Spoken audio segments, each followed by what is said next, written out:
국제통화기금 IMF가 올해 우리나라의 국내 총생산 대비 순부채 비율을 10.3%로 전망했습니다. 순부채 비율은 정부가 가진 총부채에서 현금성 금융자산을 뺀 수치로 정부가 실제로 짊어진 채무 부담을 뜻합니다. 이번 수치는 주요 20개국지 20평균인 89.6%와 비교하면 약 9분의 1 수준에 불과합니다. 134.3%를 기록한 일본이나 129%의 이탈리아 등 주요 선진국과 비교해도 우리나라 살림은 매우 건전한 상태인 것으로 분석됐습니다. 특히 5년 전 전망치와 비교해 부채 비율이 15.3%포인트나 개선된 점이 눈에 띕니다. 이는 우리 경제 규모 GDP가 당초 예상보다 커지면서 분모가 확대됐기 때문입니다. 이재명 대통령은 이러한 지표를 바탕으로 민생과 미래 산업을 위한 적극 재정 기조를 재확인했습니다. 이 대통령은 SNS를 통해 시도 때도 없이 긴축 노래 부르는 이상한 분들에게라고 직격하며 국채를 통한 투자가 경제 성장률을 높여 오히려 부채 비율을 안정시킬 수 있다는 점을 강조했습니다. 결국 무조건적인 긴축보다는 적재적소의 투자를 통해 경제의 파이를 키우는 것이 민생 회복과 경제 안보를 지키는 핵심 열쇠가 될 것으로 보입니다. 그래서 금융 지원 노력들 강화해 나가도록 하겠습니다. 이상 보고 마치겠습니다. 네.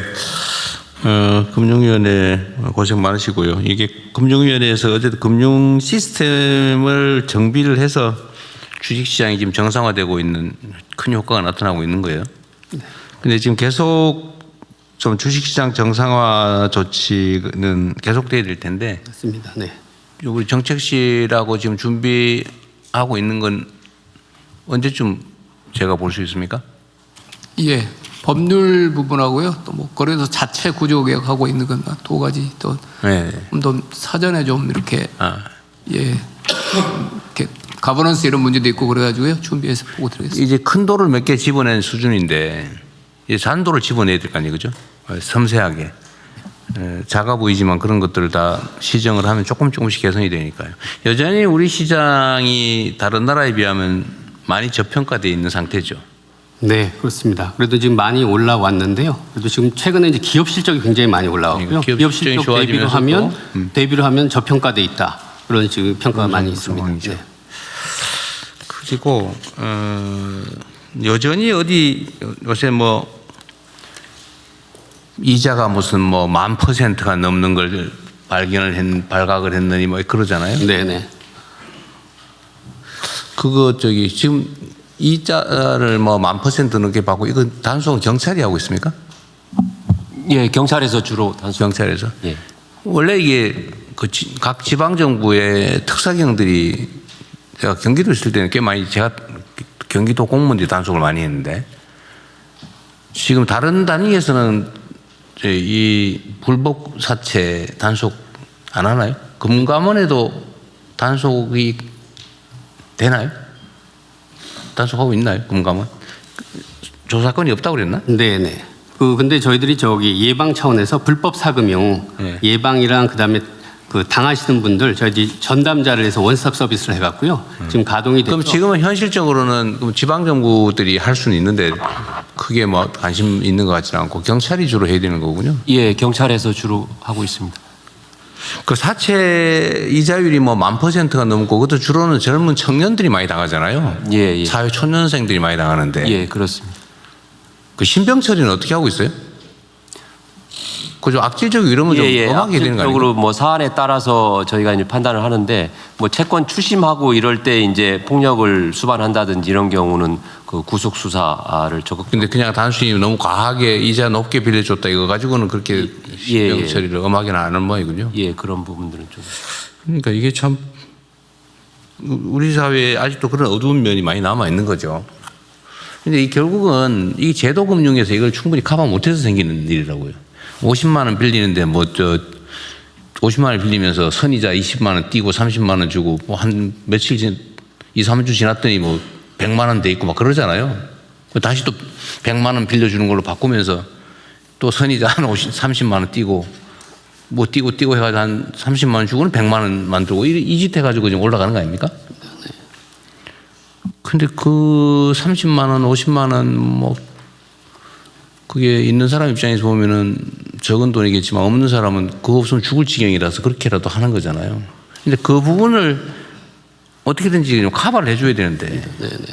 그래서 지금 일단 정책 서민금융에서 서금원 통해서 하는 게 있고, 그다음 민간도 제가 말씀드린 중금리 대출, 새망울시에서 민간 시장에서 스스로 소화할 수 있는 거 하고, 그다음에 대통령 말씀 주신 그 청년들 대상으로 하는 청년 미래이음 대출했더니 그게 지금 하루에 1,700건이 지금 신청이 될 정도로 굉장히 지금 활성화돼 있어서. 소액을 저리로 무담보로.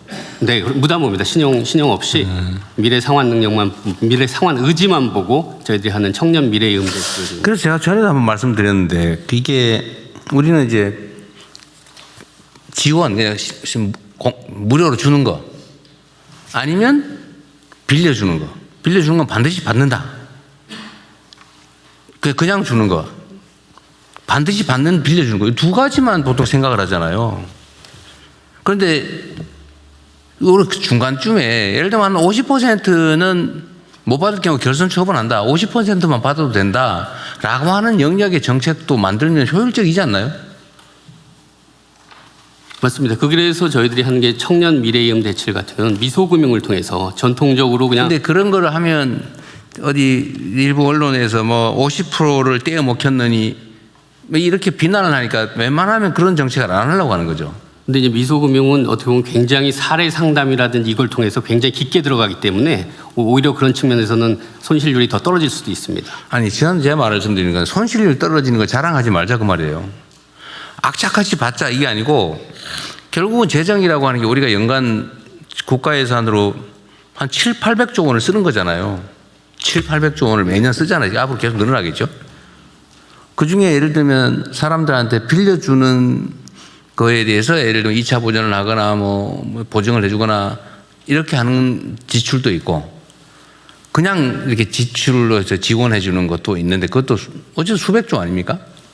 그중에 조금만 떼가지고 한 반쯤은 떼어 먹기에도 괜찮은 그런 정책을 하면 반을 원래는 돌려받는 것도 이익이라고 생각할 수도 있는데 이걸 나쁘게만 생각해가지고 왜 떼어 먹히냐 하지 말았어야지 이렇게 하니까 지금 그 중간 영역의 정책을 못 하잖아요. 그 비난이 두려워서. 저는 이게 포퓰리즘이라고 생각하거든요. 비난을 받더라도 그게 재정을 효율적으로 쓰는 길이잖아요. 그냥 무료로 주는 것보다는 무료로 주지 말고 받을 수 있는 데는 되돌려 받자. 이거 안 되는 건 그냥 지급하는 걸로 하고. 이 영역도 우리가 발굴을 해놔야 되지 않냐. 그래야 이 불법 사채 업자한테 걸려가지고 실제로는 100만 원밖에 못 썼는데 빚은 500만 원 돼 있고 이런 걸 막을 수가 있잖아요. 맞는 말씀입니다. 그러니까 불법 사금융 예방 대출이라고 지금 저희들이 아무것도 안 보고 100만 원 빌려주는 거 있거든요. 네. 근데 그런 부분에 대해서 아무래도 손실률이 높게 나타나죠. 근데 그걸 보고 어떤 분들은 손실이 너무 높다고 그러는데 말씀하신 대로 거기서 저희들이 구해낸 그 70% 이분들 같은 경우 만약에 그런 제도가 없었으면 다 불법 사금융으로 가서 범죄화되고 더 악화되기 때문에 그 잃어버린 30이 중요한 게 아니라 저희들이 막아낸 그 70, 그 30을 통해서 그렇죠. 100명을 저희들이 막아냈다. 그렇게. 그래가지고 신용불량 돼버리거나 이래가지고 애들 직장도 못 구하고 이러면 이제 기초생활 수급 지원을 하든지 뭐 실업수당을 줘야되든지 정부 재정이 훨씬 더 많이 들어간단 말이에요.